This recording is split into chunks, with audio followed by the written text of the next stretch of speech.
Hello friends, welcome to update with English update news में आप सभी का बहुत बहुत स्वागत है।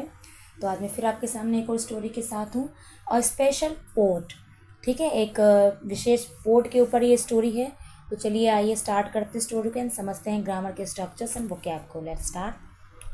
तो स्टार्ट करने से पहले फ्रेंड मैं एक बार बता दूं, मैंने आपसे कहा था कमेंट सेक्शन में आप ज़रूर बताइएगा कि आपको मोरल स्टोरी चाहिए या फिर ये चैप्टर बेस्ड स्टोरी है। क्योंकि मोरल स्टोरी में क्या होता है, ज़्यादातर वोकैब टफ नहीं होते हैं, पर चैप्टर बेस में ऐसे निकल आते हैं। ठीक है, आपको जैसा सही लगे आप ज़रूर मुझे बताइएगा, मैं उसी के ऊपर वीडियोस बनाती रहूँगी। चलिए स्टार्ट करते हैं। Babulal is a porter. Babulal कौन था? एक पोर्टर था। पोर्टर यानी कुम्हार। He makes beautiful pottery from clay, कि वो क्ले यानी चिकनी मिट्टी, क्ले मतलब चिकनी मिट्टी से जो है बहुत अच्छी अच्छी पोट्री बनाता था, जैसे कि आप पिक्चर में देख रहे हैं।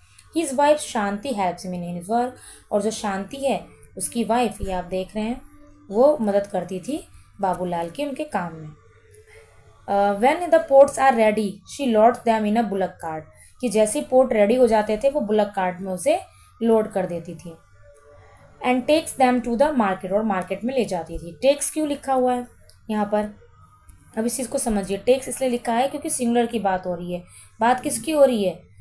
उनकी वाइफ की। ठीक है, बाबूलाल की वाइफ की।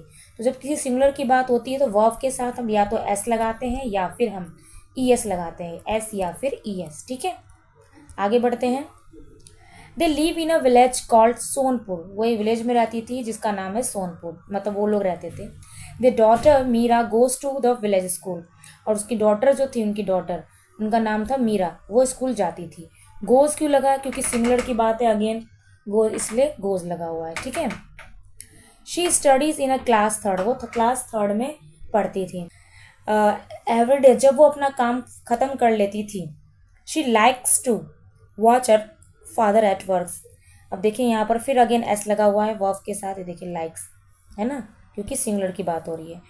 तो जब भी वो अपना होमवर्क ख़त्म करती थी, उसे पसंद था अपने पापा को काम करते हुए देखना, मतलब जो वो काम कर रहे थे ना उसको इंटरेस्ट था उसमें कि कैसे पापा कर लेते हैं। Sometime her father allows her to help him, कभी कभी उसके पापा कहते थे ठीक है तो मेरी मदद करो। Meera often watches her father making a clay pot, Meera ज़्यादातर अपने पापा को क्ले पॉट बनाते हुए देखती थी। ऑफन का मतलब क्या होता है? अक्सर। कुछ लोग इसे ना ऑफ्टन भी पढ़ते हैं, OFTEN। मैं थोड़ा ना कलर चेंज कर देती हूँ फ्रेंड, एक दिख नहीं रहा कलर। ओके, तो कुछ लोग इसे क्या पढ़ते हैं? Often, but this is not often, this is often. T इसमें साइलेंट होता है, तो हमेशा इसे ऑफन पढ़िए। कुछ लोग कहते हैं नहीं ऑफ्टन भी बोल सकते हैं, नहीं बोलिए, आप खुद सुनिए। ऑफ्टन में बोल रही हूँ, कितना अजीब साउंड कर रहा है। ठीक है, बट जब मैं बोल रही हूँ ऑफन तो साउंड्स गुड। ओके, तो ऑफन मतलब अक्सर, कई बार। ठीक है, आगे बढ़ते हैं। वॉचेस है, अगेन मैं बताती जा रही हूँ आपको, वर्ब के साथ ऐसा लग रहा है क्योंकि सिंगुलर की बात हो रही है, मीरा की बात हो रही है। चाहे मीरा की बात हो, मीरा की मदर की बात हो, मीरा के फादर की बात हो, किसी भी सिंगुलर की बात होती है तो हम एस या ई एस लगाते हैं। डिपेंड करता है कि एस लगेगा या ई एस, ये आपको लर्न करना पड़ेगा, इसे समझना पड़ेगा। ठीक है, और ये चीज़ प्रैक्टिस से होगी। टुडे इज संडे, आज संडे है, so there is a no school, और ऑब्वियस सी बात है स्कूल नहीं है। Meera is sitting and watching her father making clay pots, तो मीरा बैठी थी और अपने पापा को देख रही थी क्ले पॉट बनाते हुए। First of all he mixes clay and water and rolls it into a fine ball, पहले उन्होंने क्या किया, क्ले में पानी मिलाया और उसको रोल किया बॉल की तरह शेप में। Then he shape the clay with his hand, फिर उन्होंने शेप दिया जो भी उन्होंने शेप देना था। Slowly it takes the shape of a pot, और धीरे धीरे वो एक पॉट की शेप में आ गया, यानी मटके की शेप में। Thus he makes a number of pot, उसके बाद उन्होंने नंबर ऑफ अपनी कई पॉट्स बनाए, क्योंकि वो ऑब्वियसली इस काम में एक्सपर्ट हो चुके थे। Then he put them in the sun to dry, फिर वो उनको धूप में रख देते थे ताकि वो सूख जाए। When they harden he arrange them in a clean, और जैसे ही वो हार्डन हो जाते थे, हार्डन मतलब कि टफ, क्योंकि क्ले क्या होता है, चिकना होता है, धूप में है तो उसके बाद ऑब्वियसली बात है वो हार्ड हो जाएगा। तो जब वो हार्ड हो जाते थे तो वो क्लीन में रखते थे। क्लीन का मतलब क्या होता है? और type of large furnace use to bake bricks of clay pottery, मतलब कुछ जग ऐसी चीज़ होती थी जिसमें वो रख सकते थे उसे। ओके, आगे बढ़ते हैं। Next he light the kiln, he wait till the fire begins to blaze and splutter. Splutter का मतलब क्या होता है? देखिए वो क्या करता था, जैसे ही वो रख लेते थे उसके बाद ये चीज़ें जो जो भी एक्टिविटी दिख रही है ना, उनकी बात हो रही है, ये इस तरह की चीज़ें। ठीक है, जैसे उनका काम खत्म हो जाता था। Babuji why do you always put the pot in the fire, वो कह रहे कि आप हमेशा पोट को फायर में क्यों रखते हैं। Meera ask her father, Meera ने अपने पापा से पूछा, ठीक है। अब आस्क है, दोबारा से एस लगा हुआ है, इस बात का ध्यान रखिए।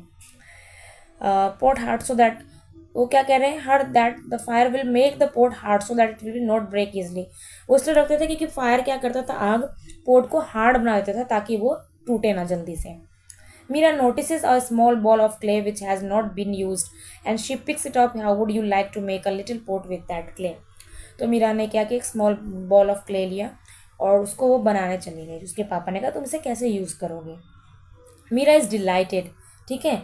ओ I would love that she exclaim and began to shape the clay into a small pot. वो बहुत खुश हुई और उसने एक्सक्लेम मतलब बहुत उत्साहित, उसने कहा कि मैं इसे शेप दूंगी एक स्मॉल पॉट की। When it is ready she gives to it her father. जब वो तैयार हो गया उसने उसको पापा को दिया। The pot looks little crooked. जो पोट है वो एक छोटे से क्रूड की तरह दिख रहा था, ठीक है। क्रूड का मतलब क्या होता है, नॉट इन प्रॉपर शेप, वो प्रॉपर शेप में नहीं था क्योंकि मीरा को आता नहीं था ना बनाने को, उसके लिए पहली बार वो कर रही थी इस चीज़ को। She tells her father that can easily be fixed. She's father ने कहा ये आसानी से हो जाएगा।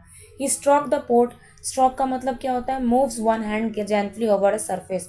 मतलब वो सिखा रहे थे कि भाई इस तरह से उसको मूव करो, इस तरह से करो, धीरे धीरे मूव करो, ठीक है। इसको स्ट्रोक कहा गया है जब तक कि शेप ना है। Just right, put the pot in the sun for some time. फिर उसको सन में रखो कुछ टाइम, हार्ड हो जाए।